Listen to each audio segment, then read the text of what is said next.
وعليك توكلت وعلى رزقك أفطرت فتقبل مني بسم الله وعلى بركة الله.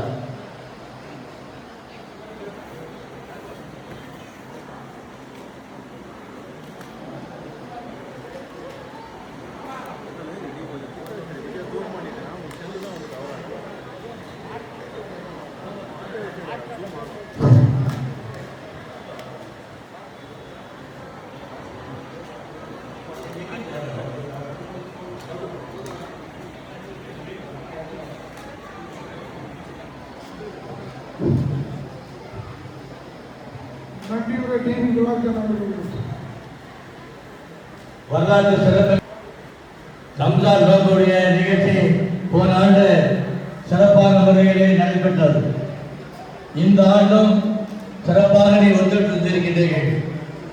காரணம், இந்த மண்ணினுடைய மைந்தன் கழகத்தினுடைய துணை பொதுச் செயலாளர் முன்னாள் அமைச்சர் வேப்பர்மலை சட்டப்பேரவை உறுப்பினர் அருமையண்ணன் திரு கே சி அவர்கள் இந்த நகரத்தில் இருக்கின்ற இஸ்லாமிய பெருமக்களுக்கு மிகப்பெரிய ஒரு பாதுகாவலர் விளங்கி கொண்டவர்கள்.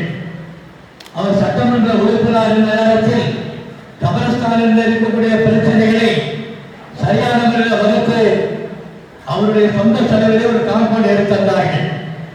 அதற்கு பின்னாலே காவேரிப்பட்டினம் மையப்பகுதியில் மிகப்பெரிய பிரம்மாண்டமான ஒரு மசூதியை கட்டித் தந்திருக்கிறார்கள்.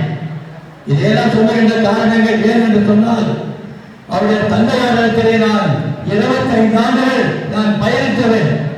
அவரை பார்க்கின்ற பொழுது அவருடைய தந்தையார் நினைத்தால் என் கண்களிலே கண்ணீர் வருகிறது. காரணம், அப்படிப்பட்ட நன்மையான அவருடைய தந்தையார் அவர்கள் சாதாரண விஷயம் அல்ல. ரொம்ப அமைதியா இருப்பார், பக்குவமா இருப்பார். இந்த இதெல்லாம் அவர்கிட்ட கிடையாது. அத்தகைய உள்ளத்தை படைத்துகின்ற இந்த மாபெரும் முத்தமிழ் தலைவன் தமிழகத்தில் இன்றைக்கு 2வது வளம் வருகின்ற நேரத்தில் இன்றைக்கு இந்த காவேரிப்பட்டினம் நகரம் மிகப்பெரிய மையப்பொருளா இருந்து இஸ்லாமிய பெருமக்களுக்கு ஏதோ புகழ் என்று தோன்றாமல் யார் அழைத்தாலும் எந்த நேரத்தில் வருகின்ற இந்த ஆராய்ச்சி படைத்த உத்தம தலைவன் பல்லாண்டு வாழ வேண்டும் என்று நகர காலத்திற்கும் ஒன்றிய காலத்திற்கும் இஸ்லாமிய பெருமக்களுக்கு சார்பாக நன்றிய வணக்கத்தை சொல்லி, எங்கள் வாழ்வும் எங்கள் வளம் என்னோடு மங்காத சங்க வணங்கத்தை சொல்லி வாய்ப்பு நன்றி சொல்லி விடைபெறுகிறேன். அஸ்ஸலாமு அலைக்கும். வணக்கம்.